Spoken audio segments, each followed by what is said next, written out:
To Colts Beer, the podcast where football fever meets cold beer.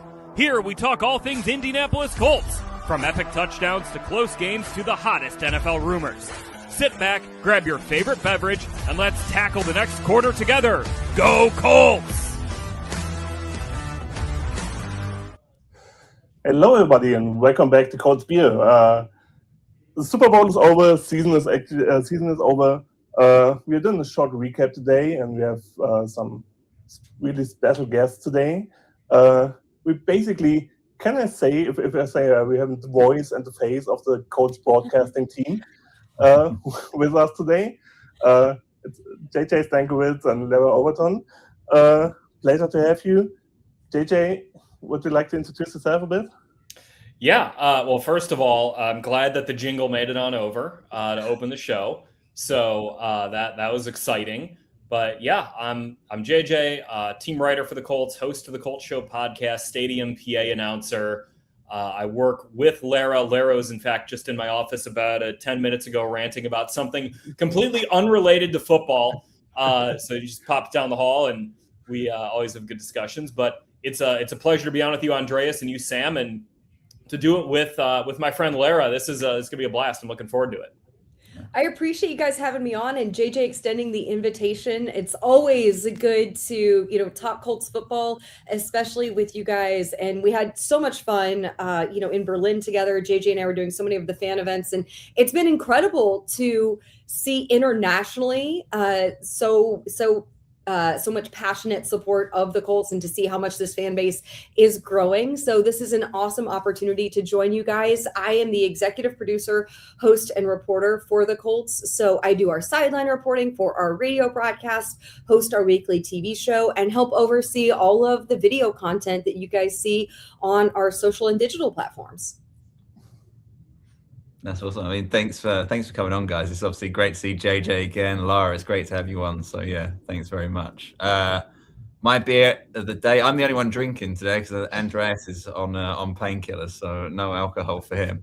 But I will pass it over to Andreas to actually pronounce what I'm drinking because it's from Germany. It's Krombacher. It's pronounced Krombacher. So they actually serve that at my favorite pizza place in town. My husband often enjoys a Krombacher. Yeah. So there you go. Andres, you pronounced it properly. I think here in America, I just be like, yeah, it's a Krombacher. So sorry about that. But yeah, I mean, this is day. Like I'm still trying to get through the beer advent calendar that my wife got me. So I'm not sure what day I'm on right now, but we'll get there eventually. Dry January kind of set me back a few weeks, so we're getting there. But yeah, no, cheers, guys, and yeah, I mean, just to kick us straight off. Obviously, we've seen JJ since Berlin, so just. On a personal level, and I think speaking for the whole group, Larra, I just want to say a huge thanks for what you guys did over in Berlin. I mean, the whole week was just phenomenal from a fan experience. So yeah, just a huge thank you to you guys. I'm thrilled to hear that because as much as we had going and we were, so active over there with all of our duties we had at FanFest, JJ had a lot going on at the stadium as well with the PA duties. And then we had the game itself. I felt like we only saw such one or two really segments of everything that was happening. And that's such a testament to the team from the Colts and the NFL with all of the activation that they were doing all over the place across Berlin and across the region. So I'm excited for hopefully, another opportunity to get back over and experience now even more of what there is to offer. I have to say too, just to put a bow on it, like, my favorite memory from Berlin, now that we're a couple months out, was the night after the game. So Larra had already left on the team plane, and I stayed over because I flew back commercially. And I got back to the hotel, and I was exhausted. And I was just like, no, you know what? I'm gonna go back out to the Colts pub one more time and go to Lindenbräu. And I went there and I got to hang out with you guys again. And it was like the most rewarding, fun kind of cap to that trip that was so incredible. And, getting to meet you guys in person and talk with you and hear your stories about the Colts, your thoughts on the Colts, which are always so sharp and thoughtful and passionate. It was remarkable. It's like I view back on it now, and it's a top 5 career experience for me. And fortunately, I've been fortunate to do a lot of really cool things in my career, and that is right up there with one of the coolest things I've ever been able to do. And it's because of folks like you, Andres and Sam, that kind of drive the passion for the Colts in Europe, that it was such a special event. Yeah, no, I mean, yeah, it was obviously, the highs and the lows of the season aside, just the whole Berlin experience, just something that's never going to be forgotten. So yeah, no way, it was one hell of a weekend. A lot of people inside the fan club. It's like in our WhatsApp community. It's when the season went down and everything crashed. It was, we still have Berlin, guys. Yeah, we will always have Berlin. Exactly. So yeah. It was like a standing running joke. And yeah, it's not just a joke. It was just amazing memories. I think a lot of us will never forget. Yeah, for sure. So yeah, I mean, now moving into the season, we're now 3 weeks out of the Super Bowl. For a fan, the NFL season, especially coming from kind of European soccer, where our off seasons are way shorter. There's way more games. It's a much shorter off season. The NFL off season seems so long as a fan. How is it for you guys? Obviously, you're around the organization. You're still planning. There's still things to do. Do you get that? Is there points in the off season where you're just like, man, I wish the season was here now? Larra, you wanna start here? I can start here, absolutely. There's no question about it. I think that anytime a season ends, you're kind of looking ahead and you're already thinking about, your upcoming opponents for the next season. You know what your road games are going to be. You're already looking at that. I mean, the schedule won't come out until May, but we're already looking at, where we're going and those, the opponents and who they will be. And I think too, when you have a season, especially that ends on a skid, that ends with a loss, it makes it even tougher. It's different than, other sports in the United States, like when you have like basketball or baseball that have a series to them where everything kind of culminates at the end of the season. When you get into the postseason, if you will, it always feels like, and even now, doing this for coming up on 7 years, it just still feels so very abrupt, even more so than when I worked in other sports. So you're always kind of ready for the next one. Anytime I'm watching coverage, when I was watching playoff coverage, Super Bowl coverage, I'm like, dang, I wish we were still playing. I wish we were still in it. And you definitely have that void. I will say that although it is a lengthy off season, the way the calendar is, you have what the NFL kind of considers a tentpole event almost every month. So that really keeps us very busy in our perspectives with our jobs. And that helps, alleviate some of that, lack of having the season in these, spring, late winter, spring, summer months. So right now, we have the combine coming up in just a few days right here in Indianapolis. So we'll get to see all of the prospects for the upcoming draft, or a good majority of them who will come here to Indianapolis. We'll hear from our coach and general manager and have some really important conversations about how the Colts will approach the offseason. Then you have free agency, which is going to be really interesting for the Colts with the decisions they have to make there. So that's in March. The end of March, you get into the NFL owners meetings. And then in April, it's the draft itself. In May, players are back in the building for workouts. And then we have, mini camp. So we have, it's great because there's some consistency where every few weeks you have something at least to look forward to. I think the worst month when you're not in the playoffs is January, because there's nothing. Like January is great. You're just watching everyone else play. You're just watching everyone else being like, we could beat this team. Are you kidding? But I mean, January is good for kind of like digesting what work we did during the season, kind of thinking about ways that we can make it better for the 2026 season. Because once, like Larra said, once you get after the Super Bowl, it picks up real quick. Like right now, we're already in the window for franchise tags. The combine's next week. The franchise tag window closes a week after that. Free agency is a week after that. And it's like all of a sudden we're going to look up and I'm going to be, in Arizona for the owners meetings. And then you get back from that, and all of a sudden you look up and it's like, holy cow, it's the draft. And then by the end of the draft, it's like you've got your team for the most part set. So that's the exciting thing that we're now kind of upon us here is, I guess, Sam, for the metaphor here is it's kind of like the transfer window where you've got this kind of sprint for a couple of months to figure out like, okay, who are we getting? What are we paying for them? How are we getting these guys here? And then it doesn't close the way the transfer window does. There's no shenanigans on deadline day or anything like that. But I wish there were shenanigans. Oh, there have been some shenanigans. I'll send you some shenanigans. You can kind of, like Chris Ballard always says, you can build a team really through like mid-October, but we're going to know what the core of this team is by the end of the 2026 NFL draft. And that is in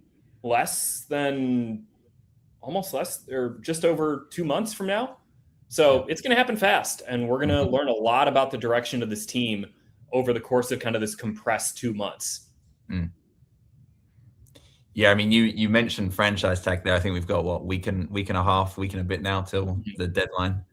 Obviously, I think two candidates too high on the list for the Colts, maybe as a franchise tag for an organization who generally hasn't been someone that used the franchise tag. Obviously, Pittman a couple of years ago, and then before that, I think it was Pat McAfee. Obviously, we can't get into whether you think it's going to be or not, but do you think that it is likely that we end up using the franchise tag this year? It's really interesting because the Colts have two players, like you mentioned, in Daniel Jones and Alec Pierce, who kind of broadly fit the category of players who have had the franchise tag placed on them in years past. So how do they do that? They can only use one tag. You can't use two. You can't use the franchise tag and the transition tag. So do the Colts try to work out an extension with one and then put the tag on the other? Do they try to get both extended before the tag deadline? I think that would be surprising to me if they got two deals done before the tag deadline. Just because there's going to be a lot of interest in both players. There are a lot of teams that need a quarterback. There are a lot of teams that need an outside the numbers ball winner like Alec Pierce. So how do the Colts navigate that with, arguably their two most important free agents being guys who there's going to be interest in when free agency rolls around? We'll see.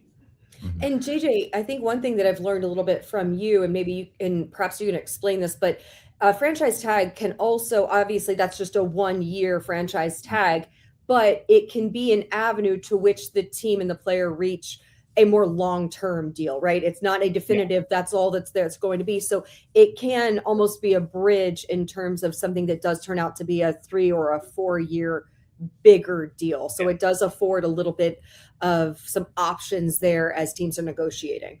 Yeah, Larra, that's what it was with Pitt 2 years ago, where the Colts, they took it right down the wire. It was like 30 minutes before the tag deadline when they finally put it on Pittman, and then a week later he was signed to an extension.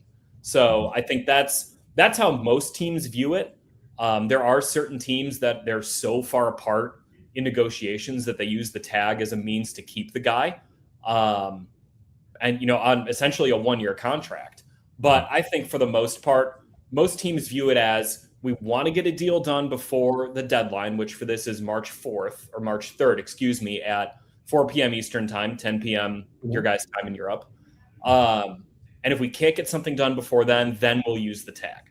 And then the tag is not okay, we're done. It's, okay, let's keep working now. Let's keep working toward this deal that we think we can get done. If you ask me, we should use that tag for a 1 year contract, essentially, for Daniel Jones. Give Alec Pierce whatever he wants, and tag Daniel Jones. And you can make sure that Daniel Jones come out of that big injury as he started last season. I'm really worried about giving him a huge contract extension now, and then he comes back as Danny Dimes from his Achilles injury. Right. I hear that.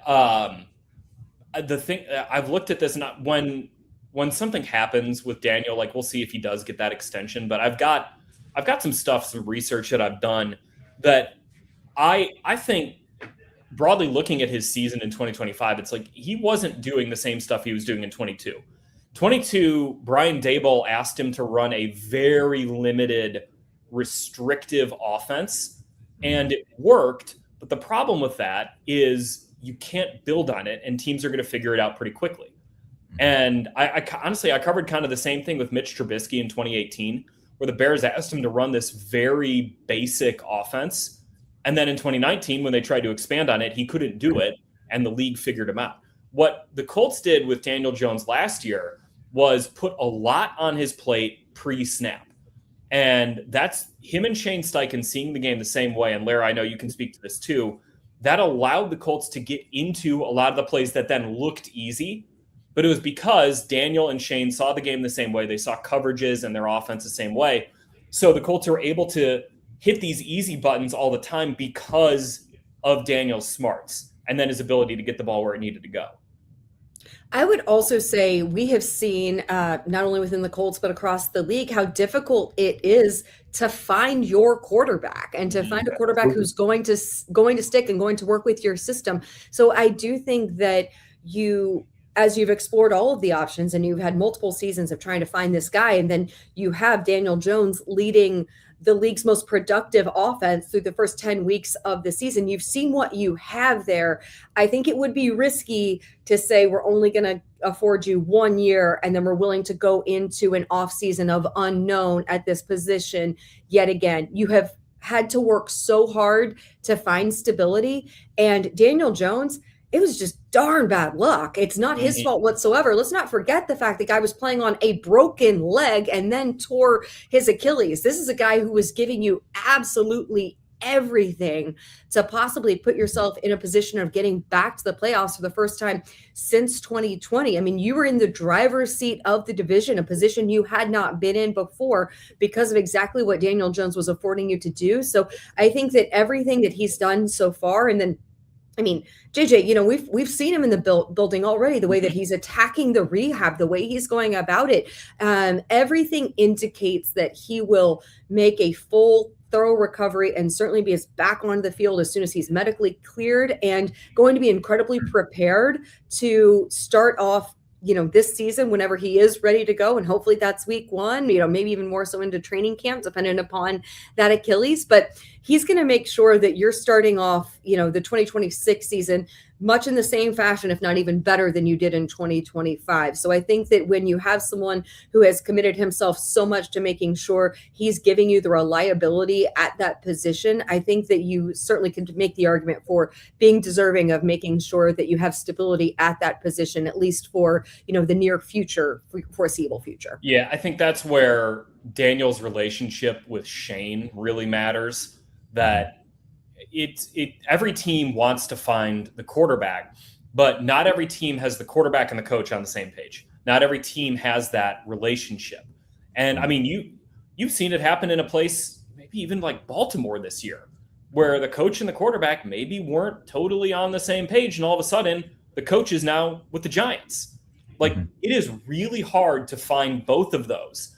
And the Colts think they have with Daniel Jones and Shane Steichen. So you do want to commit to that and do what it takes to commit to that. I think I think all you have to do is look at the Vikings, where they had that all of a sudden with Sam Darnold and oh my God, Kevin O'Connell, KOC, your guy Larra, with KOC, and they let Darnold walk out the door. They didn't use the franchise tag on him, and a year later, the GM's fired, who just got an extension. Like, you don't want to mess around with this. If you've got a guy in the building, whatever plans you've had previously, if you have that guy in the building, you do not let him out of the building. And you make sure that that guy stays where he needs to be, and that is with a coach that he has a good relationship with. And look, I don't think the Colts will overextend themselves if they do get something done with Daniel Jones. But I do think it'll be fair market value for him to retain him here. JJ, we were right on the same wavelength, because I was just going to go with the Seattle reference as well. Like, as you were talking about that, because look at what Sam Darnold was able to do when he had a franchise that made a commitment to him and said, you are our guy. This isn't just a 1-year prove it deal. We are going to invest in you. We are going to build this offense around you and equip you with weapons. And I think that's really what you need to see when you have a situation like a Sam Darnold, who had other franchises who had cast him off. They'd moved on from him. I think that especially at that position, you need that security of knowing that you have a franchise that is in support of you, is backing you, and you're not constantly on this wheel, on this carousel of, okay, here's another year of having to prove it. Here's another year of having to earn it. It's finding that security, finding that place where you know that they're invested in you, and then you're invested right back into, because you and the head coach, the play caller, are on the same page. You know who your weapons are going to be. And I think that when you look especially at this group of wide receivers and tight ends, man, they've had to produce with so many different guys under center. You at some point need to have that consistency and some continuity to allow those guys to continue to thrive. Alec Pierce went over 1,000 yards this year, and he was catching passes from 3 different quarterbacks. Mm-hmm. I think that the other thing, just to kind of, one other thought that popped into my head here is, like, if you have that coach and the quarterback who are they have this mind meld, the coach can raise the level of that quarterback. Does anyone think Bo Nix is really a top 10 quarterback in the league? Probably not. But the Denver Broncos made the AFC Championship because of Bo Nix and Sean Payton's relationship. They had a great defense, but the Houston Texans had a great defense. They didn't make the AFC Championship. If you've got that, you can raise the level of a quarterback if those two guys see the game the same way. And again, that's where Shane Steichen and Daniel Jones really thrive, is that they see the game the same way, and they're able to operate their offense through that shared vision. And it, like Larra said, it was really successful when Daniel Jones was healthy. I looked this up. Over the first 10 weeks of the season in 2025, the Colts scored on 57.6% of their possessions. That was by far the highest rate in the league. The next highest was, hilariously, the Chiefs, who were at 50%. So, this was a level of offensive success that was not just the best in the league, but it was way above the best in the league. Yeah, I think for me, I'm the opposite of Andreas when it comes to the tag. I lean Pierce purely. I mean, 2 reasons. I think everything you've said makes perfect sense. I think Daniel Jones earned his contract, I'd say. Obviously, it's terrible luck with the injury. We'll never know what could have been. I think he's earned the contract. Obviously, there's concern about the injuries and whether we're going to stretch ourselves, but those are just the kind of things you have to take a shot at the end of the day when you think you've got the guy that can lead the franchise. And on the flip side of that is $50 million for a quarterback that maybe isn't going to be fully healthy week 1 on what is effectively a 1-year deal, being a franchise tag. That for me feels like a bad decision. Whereas Pierce, we can't let Pierce go. I mean, I've been on this podcast banging the drum for Alec Pierce. I mean, probably, arguably one of the best Colts players over the past 2 seasons when you put the body of work together. So he definitely should stay a Colt. I mean, from everything you hear from the guy, it sounds like he'd love to stay a Colt. So, for me, tag Pierce, sign Jones, and just make sure that Achilles feels good come August and September. The other thing, Sam, you brought up the financials of it. A lot of times the tag is used, when it's used as a placeholder, that figure that the tag costs for a 1-year deal, that becomes the starting point for negotiations and average annual value of a contract. Yeah. It's a high place to start. I mean, it's a high place to start for anyone. Mm-hmm. But for a quarterback, the difference of that, it's for the QB tag versus the wide receiver tag is $19 million more. Mm-hmm. So, and you got to have that cap space available as soon as you put that tag on. So you can't just sit there and be we'll take care of it. You're going to have to do some stuff to create that cap space. Mm-hmm. So there are a lot of considerations that do go into this. Mm-hmm. And Sam, to kind of follow up on your point with Alec Pierce, JJ, one thing we learned on Locker about admitting that, knowing that Daniel's back, or, when he is, if he is back, will factor into his decision, which makes a lot of sense. Wherever he, is exploring, the teams that are certainly going to pursue him, and I expect it to be a very, aggressive, active pursuit of Alec Pierce, as he is going to be one of the most highly touted free agents of this offseason. Knowing who your quarterback is going to be is certainly going to be a factor in making a decision where you're going to commit to play the next 3 or 4 years of your career, because we know how critical that second contract is. And, given the trajectory of Alec Pierce, how significant this next stretch will be for him in his continued development. Yeah. Yeah, for sure. I mean, we've kind of touched on financials here, so I guess kind of leads us into a nice segue with Michael Pittman. Obviously, someone who's been heavily rumored about, the Colts maybe cutting him or trading him or restructure. How do you guys feel about that? For me, Michael Pittman kind of embodies the Colts. I think the way he plays, like he's not your normal wide receiver, certainly not your normal Southern Californian wide receiver. Like he, just the fight that he brings, I love the guy. I think obviously, the money is probably too much when you look at production for this year. So hopefully a restructure could get done rather than a trade, because I struggle to see how we would replace that and then still be able to fit in the financials that we're already saying are maybe stretched slightly. Yeah, I mean, there's no question the impact Michael Pittman Jr. has as a presence within this team. Mm-hmm. It is significant. And there are a lot of teams around the league that would love to have a guy like Michael Pittman Jr. in their wide receiver room. I think it comes down to the business side of it. And, there are a lot of financials you're going to have to figure out if you want to pay Daniel Jones and Alec Pierce. Mm-hmm. And sometimes there are business realities that you have to deal with. So I don't know what direction the Colts will go with that. We'll kind of find out, I think, in the next couple of weeks. I mean, Pitt has been pretty open and honest about his own questions about it. He's gone around. He went around the Super Bowl. He even right after the season kind of addressed it. So I think he understands it. He's smart. He gets the business side of it too. For me, it would less be whatever the Colts do.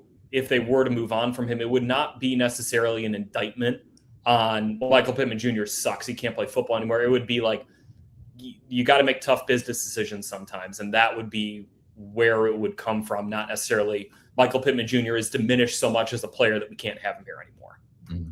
I also think it's interesting because the Colts have had so much continuity of the last few seasons within that wide receiver room. It's been pretty unique within the scope of the league that you haven't seen a whole lot of turnover when you think about, Michael Pittman Jr., Alec Pierce, Josh Downs, Ashton Doolin. Reggie Wayne has had that same group that he's been working with. I mean, the trade of A.D. Mitchell, this season in the Sauce Gardner deal was really the most shakeup we've seen in the last 2 years, aside from drafting A.D. Mitchell into that room. It's really been that same core group. So I think a lot of Colts fans have somewhat been spoiled by the predictability of knowing exactly who it's going to be and having these guys who have all factored in and really played complementary alongside one another. And that's really something that I think is an anomaly inside the league. I think this group has been pretty unique to that. So it will be interesting if there's a shakeup, because I think it's something that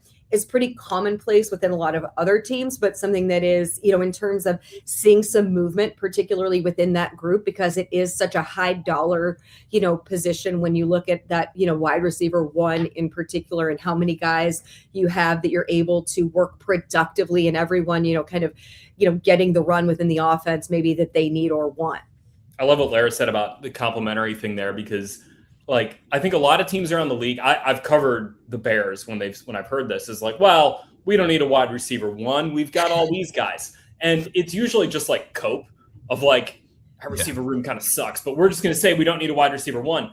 The Colts are the rare team that genuinely does not, because all those three guys, Pierce, Pittman, and Downs, work together and fit together so well with their skill sets. And then Doolin kind of being your do-it-all, backup there. But those three guys fit together so well. And then you drop Tyler Warren in there. He fits that passing game so well too, that it's almost like perfectly fitted pieces of a puzzle.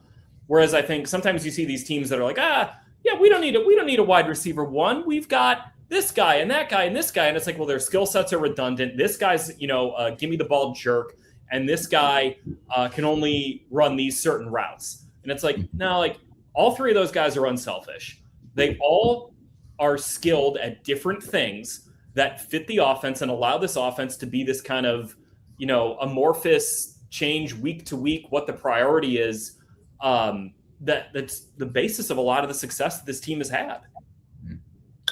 I mean, when it comes down to Michael Pittman, I think we all agree, and basically the whole organization and the whole fans agree that we don't want to see Michael Pittman in another jersey than the Colts jersey. If this happens, like you guys said, it's just a hard business decision. I mean, sometimes we didn't want to see Ryan Kelly in another jersey too. We didn't want to see T.Y. in another jersey. What was one of the biggest mistakes we ever did, letting T.Y. go? But that's another thing. But yeah, sometimes you have to do things just to get Alec Pierce. And we when we're talking about Daniel Jones and Alec Pierce, we forgot we have Nick Cross still as a free agent. We should sign him too because he was awesome last year. So yeah, it's a lot of money we need. Well, one thing too, just to follow that up, is that's when you look at just the names that you just mentioned. So Daniel Jones aside, but you talk about Alec Pierce, Michael Pittman Jr., and Nick Cross. Those are all guys you drafted. So it's a testament also to drafting well, that you have to make these really difficult decisions, that these guys have positioned themselves for big paydays in free agency. So I would say, that is one thing that, as we are talking and looking ahead to the NFL draft, looking here to the combine next week, the draft in just 2 months, as JJ said, like these difficult decisions are a testament to how well the scouts and how well the front office has selected these players, that you're now in a position of, you're like, dang, we really want to keep them, but we know they're going to generate a ton of interest elsewhere. And, you also have to look at, for Nick Cross specifically, you've invested a ton into your secondary already. You invested a lot of money to get Cam Bynum and Mooney Ward. You have invested in Kenny Moore II. You traded 2 first-round picks to go get Sauce Gardner, who signed at the time the biggest contract ever inked by a cornerback. So you've put a lot of money into that secondary. And while Nick Cross is a very good football player and a young football player at that, a guy who I think is going to continue to ascend in this league, can you pay him what he's worth? I don't know. I hope so, because you'd love to keep all these guys. But again, it comes down to business decisions. And okay, we need to go get a couple defensive linemen or a linebacker. Can we really pay Nick Cross what he can get from, Team X out here that has cap space and needs a starting safety, and maybe one of their only 3 needs is a starting safety? I don't know. The interesting thing about safety, though, guys, is Lou Anarumo really wants to play with 3 safeties. Like, that is something he has done over the course of his career. And last year, Rodney Thomas II played, I think it was like 132 snaps, something like that, where Nick Cross and Cam Bynum didn't miss like any snaps. So that was just like Rod T on the field in those situations. He's also a free agent. You got Hunter Wohler coming back from an injury that knocked out his rookie year, but you probably need 1, if not 2 more safeties on this team if you let Cross go. So how do the Colts navigate that to potentially try to get the versatile personnel that maybe Lou Anarumo desires to play with? We'll see. That's kind of one of those sneaky things that once we get through Daniel and Alec, that's one of those things I'm really keying on, is like, how do we address that? Because I think there's going to be a lot of attention on defensive line, rightfully so, because that's a group that does need to get better and more impactful. But figuring out that safety spot, if you can't keep Cross around, and even if you can, is a really, really interesting thing I'm going to keep my eye on.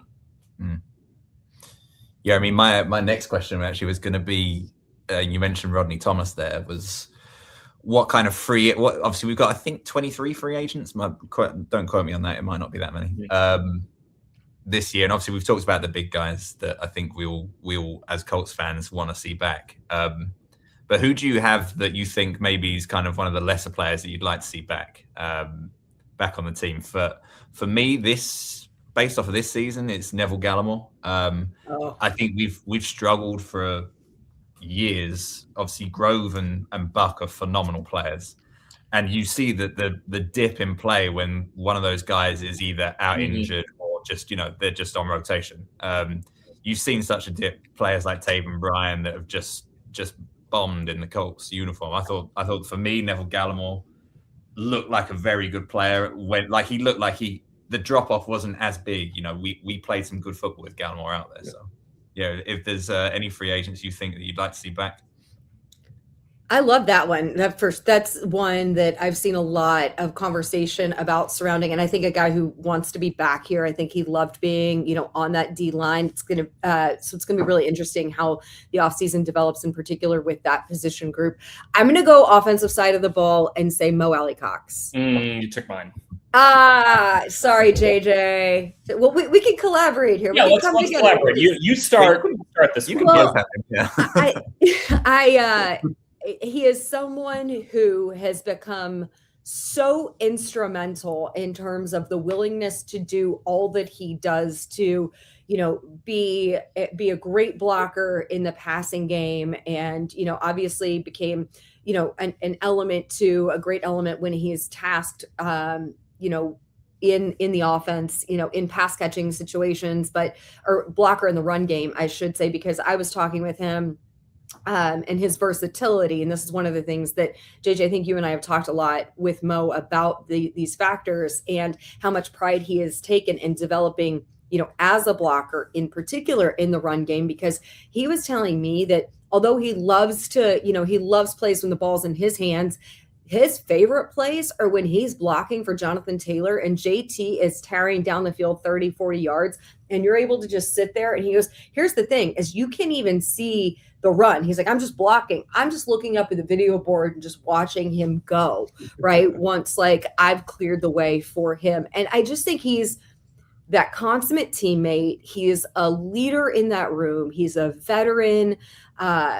He is someone who I think outside of this locker room, I don't know that people understand the impact and the presence that he has within this group. So that's going to be one for me that I think would love to see Big Mo back for, another season.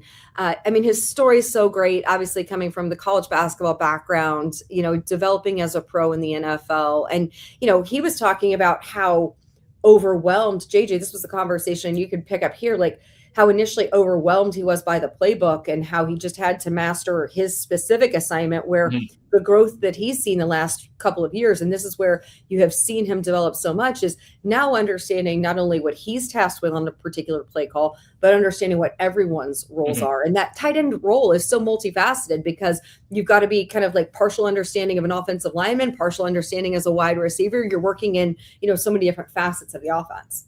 So a couple things, Jack Doyle has told me Mo can play until he's 40 if he wants to. He could be that Mercedes Lewis type guy who just keeps playing and playing and playing because he can block. But here's why I was going to say Mo, and I was also going to say Drew Ogletree. So in 2024, NFL teams ran, this is regular season in the playoffs, I just pulled this up. They ran 1,468 plays out of 13 personnel, which is one wide receiver, one running back, 3 tight ends. In 2025, there were 2,067 plays out of 13 personnel. That's a lot. That is a big game. And that is because teams have started to figure out that the only way you can get teams into base defense to put 3 linebackers on the field is to go 13 personnel. And then you got to throw it out of 13 personnel. The Colts, I think, could have an advantage doing that. And I think they got into it a little bit last year, but it's something they could try to expand on, is throwing the ball to Tyler Warren in those situations where, or if you're able to throw it out of 13 personnel, that the Rams did a ton of it this year.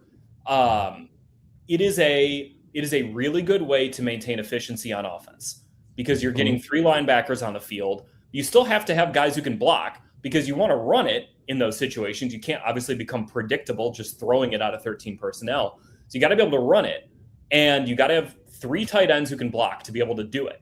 The Colts with Tyler Warren, Mo Alley-Cox, and Drew Ogletree probably have 3 tight ends who can do it, and it's something they could tap into. if you lose Mo and or Drew, you're going to want to replace them with someone who can block. And maybe that's a late round pick. Maybe, it's your 5th round pick or something goes to a blocking tight end. But I think that Mo and Drew can block. Warren can block.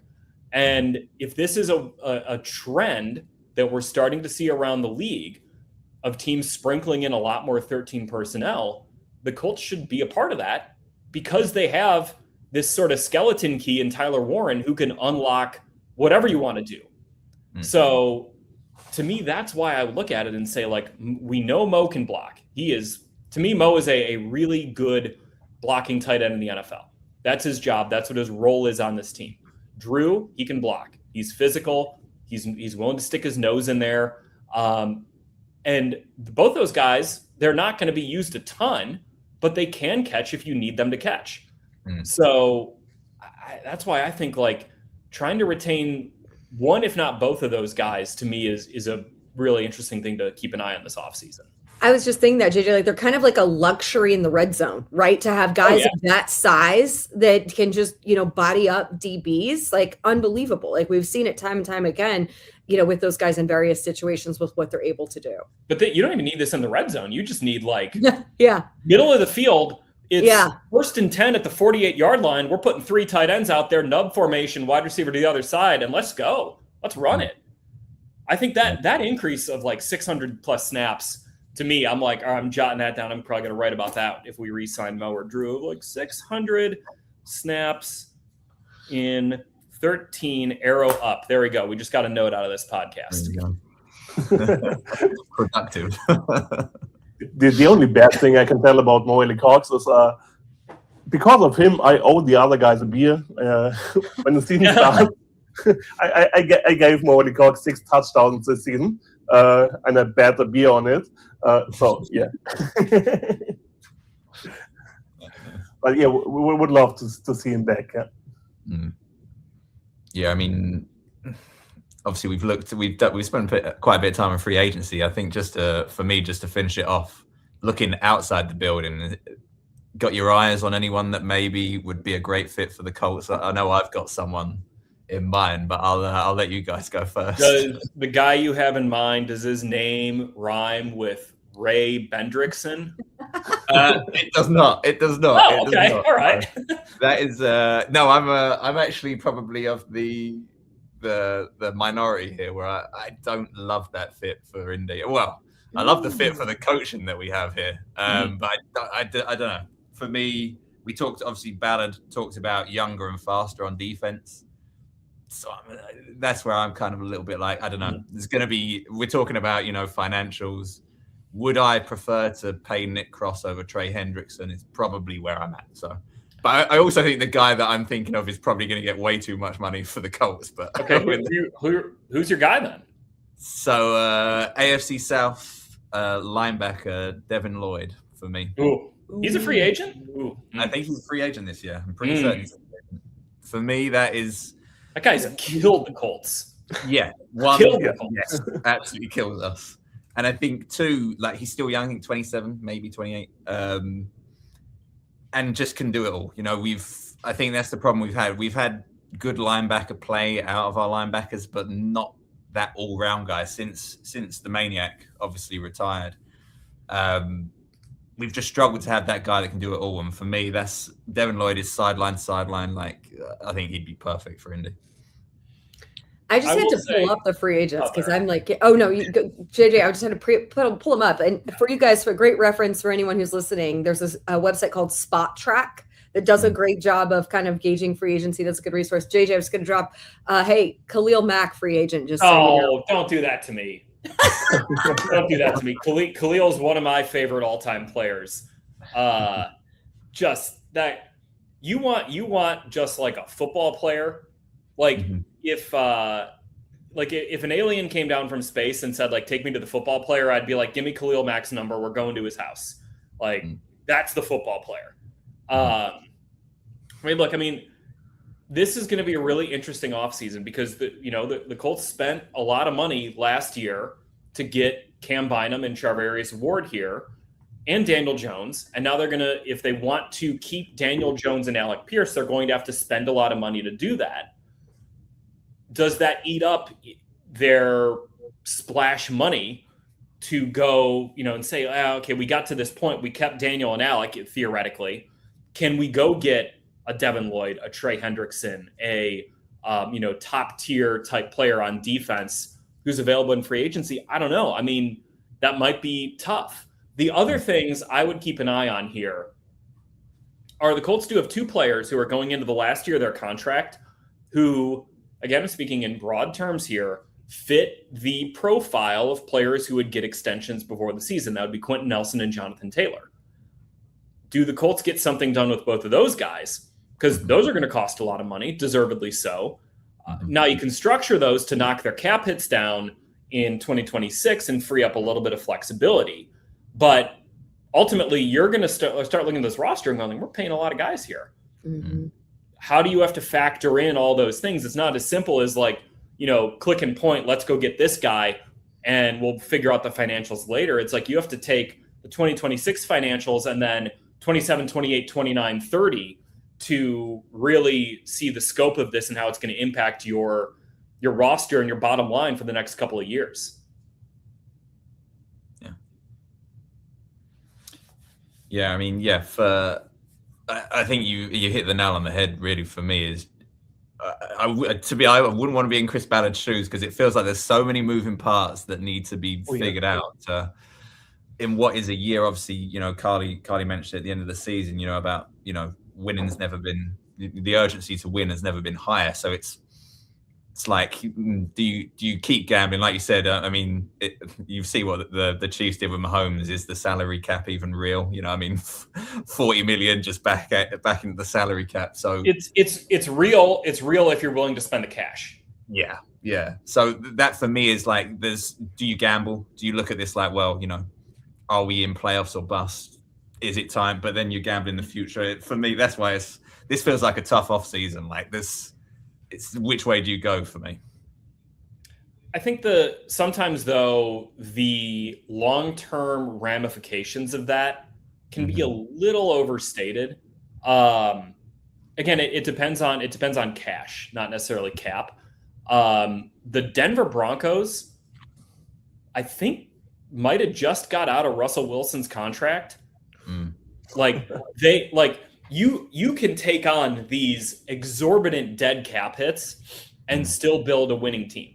The Eagles do it because they operate. The Eagles, more than any other team, operate like there's not a cap because of what they're able to do cash wise. They're the outlier in the NFL. I think the only team I look at that I'm like, that team's roster has been impacted by how they've managed the cap and just kicked it down the road is the Saints, who I think they have like no one under contract next year. But the New Orleans Saints, by the way, despite, maybe that bill finally coming due, like they showed something down the stretch last year and they're going to go into 2026, I think, with a shot at winning that division. So like you can still build a winner, even if you might quote unquote overextend yourself cap wise. Look at the Buccaneers. The Buccaneers pushed all their chips into the end of the Tom Brady era and it worked. And then they turned around and made the playoffs the next 2 years. So, like, you can do it. You can navigate it. It's not if we do this, we can't do that. If we push in to win now, we can't win later is not – I don't think that's an accurate way to look at it. So I'm hearing Trey Hendrickson and Devin. The financials are still a reality, though. There's still a reality that you have to look at. You can't do everything, but you can do a lot. Sam's over here. Pay everybody. We have a game in England called Football Manager where it's just like, you're kind of the GM. I'm just like, him. That's good. Yeah. Well, my problem with that game, Sam, is I'd always start with Manchester City, and it's like, well, this isn't real. Do whatever. No, never start with Manchester City. You got to pick like a non-league team. Go. Well, okay. Also, this is a tangent. I played that game like a decade ago, and I always got stuck with Weston Supermar or whatever, some like small to tier 8 team. And I was like, well, this sucks. I don't have the time to dedicate to this to work my way all the way up. So I just stopped playing it. Yeah, that's probably a smart move, to be fair. Yeah, absolutely understandable.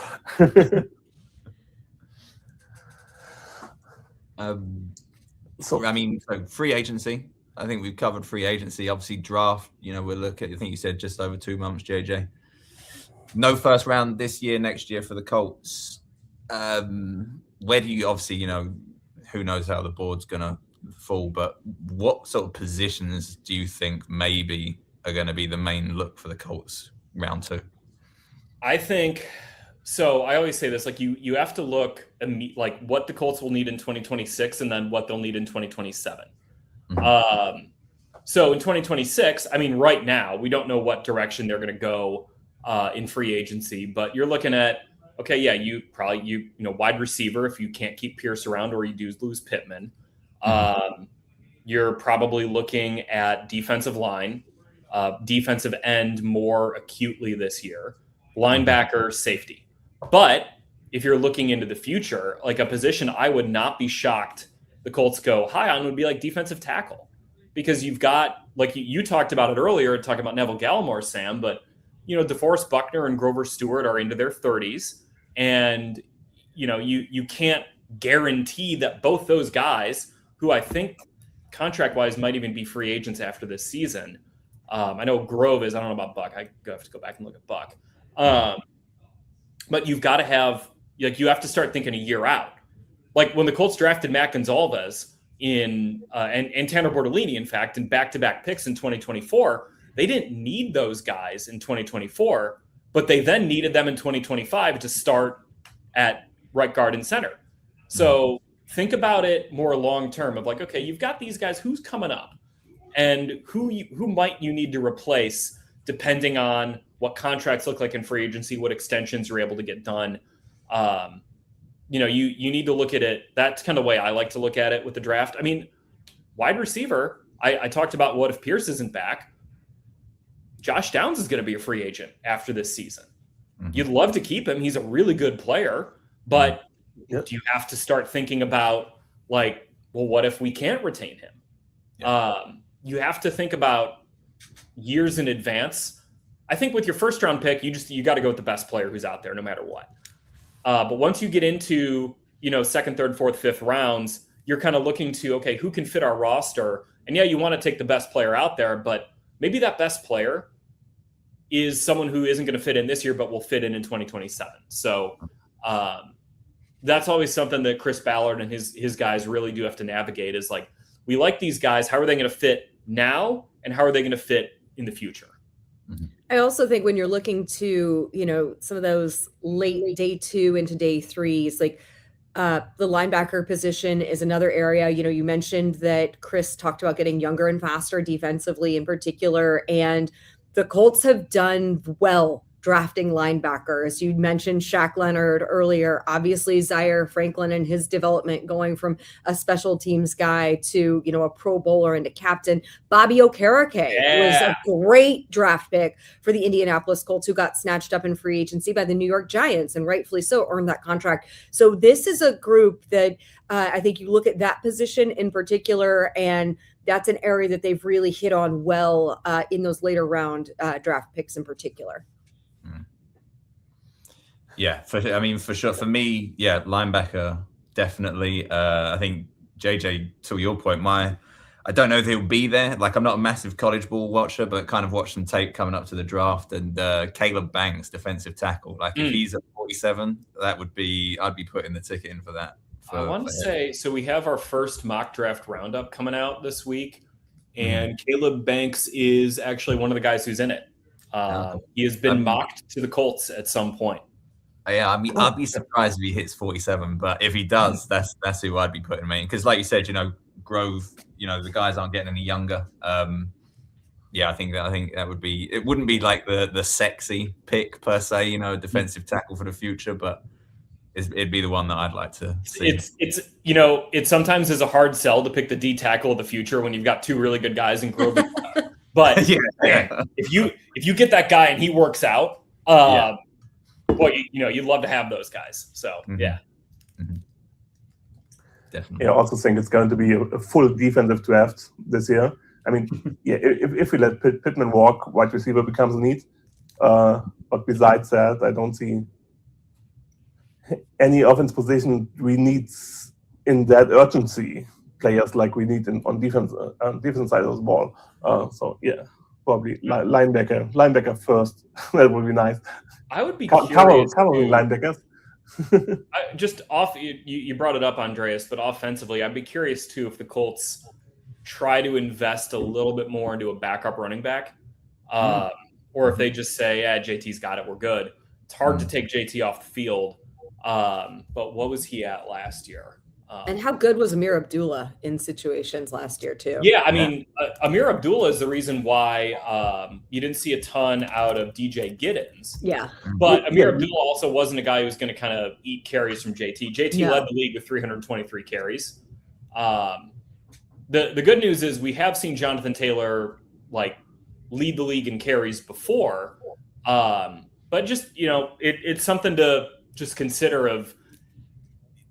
Sometimes you do see when a guy leads the league in carries, sometimes their production dips a little bit the next year. Maybe it's from teams keying on them. Maybe it's just from the workload, whatever it is. I think, potentially getting a back who can take a little bit of that off JT. I mean, Zach Moss ain't walking through that door. Zach Moss is the best backup running back we've had here in a long time. Like Nyheim Hines was like a different kind of running back. Zach Moss was just a plug and play. Give this guy the ball. He's going to be fine.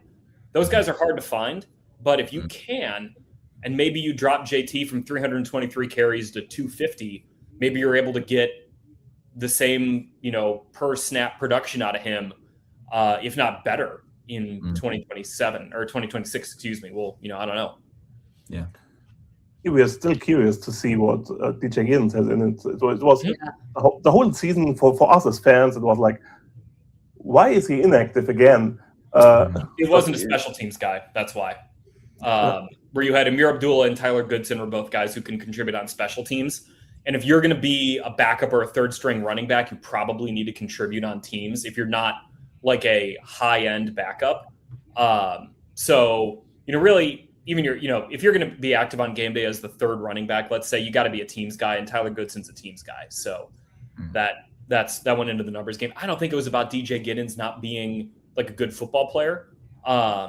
I think, we still like him. We loved him in training camp. And I think he still has a future, and maybe he does become that backup there. But I think the Colts might need to just be considerate of a position that gets someone who can take a little bit more off of JT's plate potentially. Yeah, I mean, for me as well, I think offensively, a day 3 pick at guard probably makes sense. Just, I think you can never have too much depth on the offensive line, right? So I would like to see that bolstered. When we talked about our free agents, we didn't talk about Braden Smith. Was probably we are going to leave.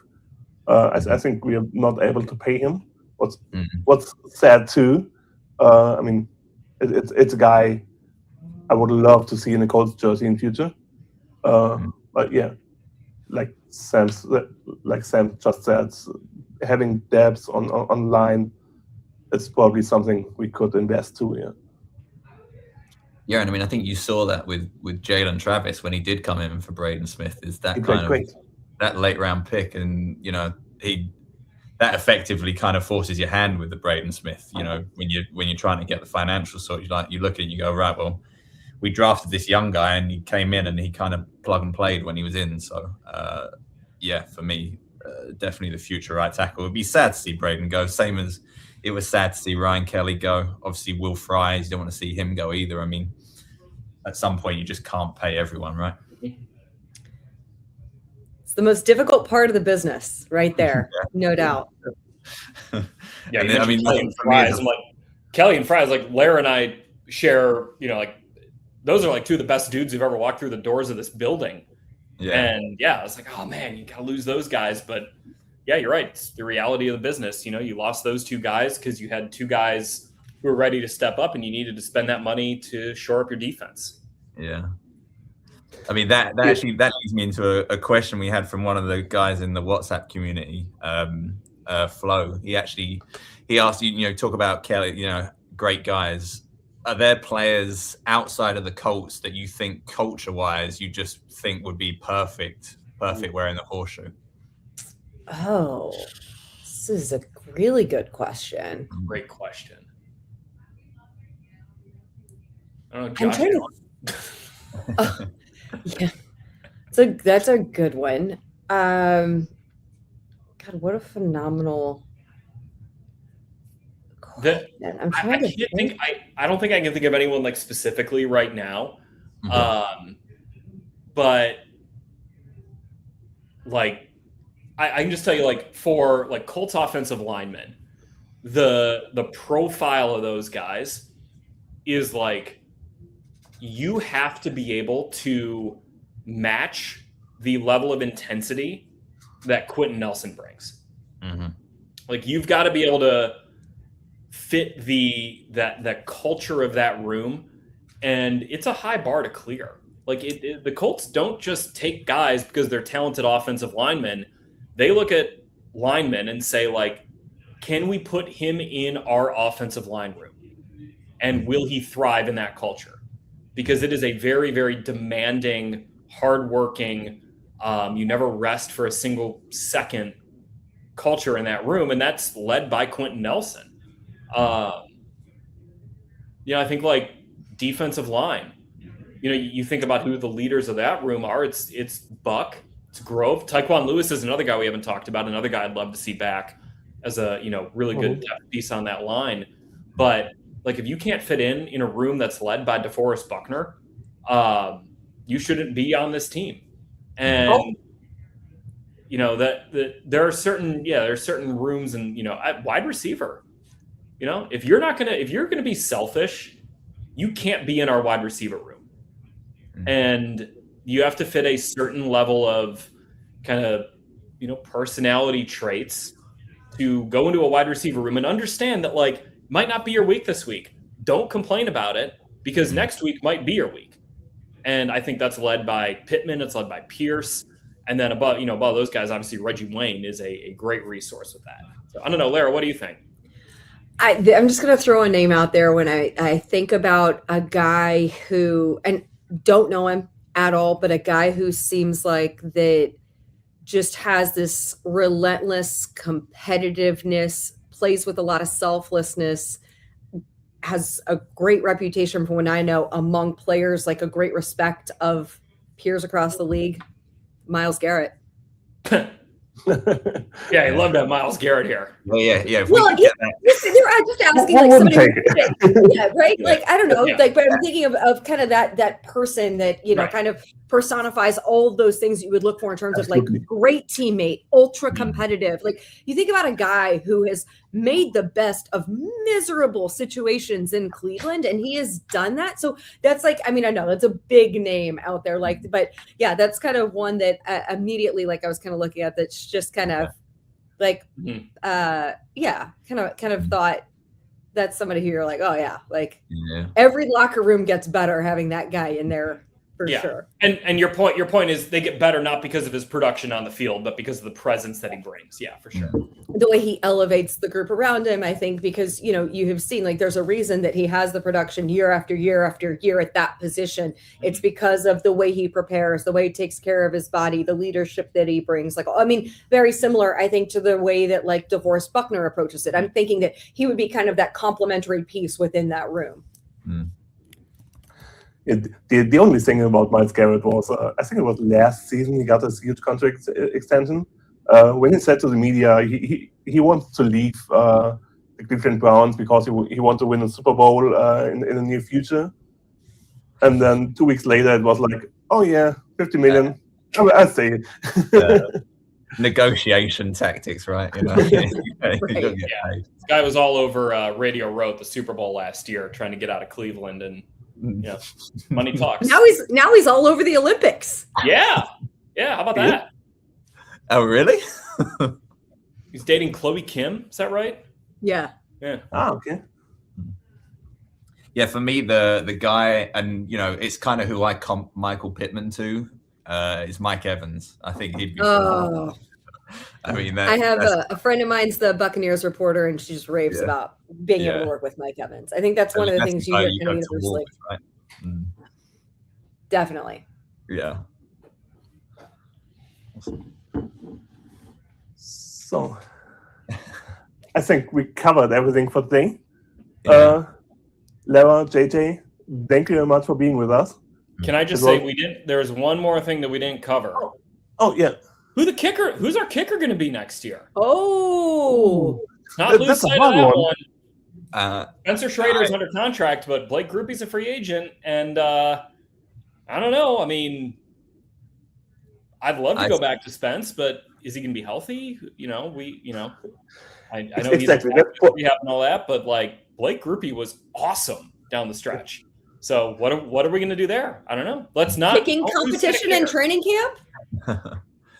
I mean, I said this to the guys in the WhatsApp chat. Is I feel so bad for Spencer Schrader. I think he might be one of the most unluckiest footballers ever, because you find, obviously, like the season before last, he was kind of revolving door, practice squad, in out, gets his shot in 2025, is kicking great, hits the game winner against the Broncos. Things are looking good. You're thinking, right, we've got our kicker.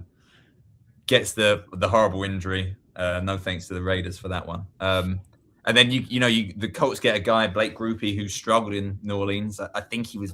I don't quote me. It was like 5 of 11, I think, field goals. And then the guy just couldn't miss. Just could not miss as a Colt.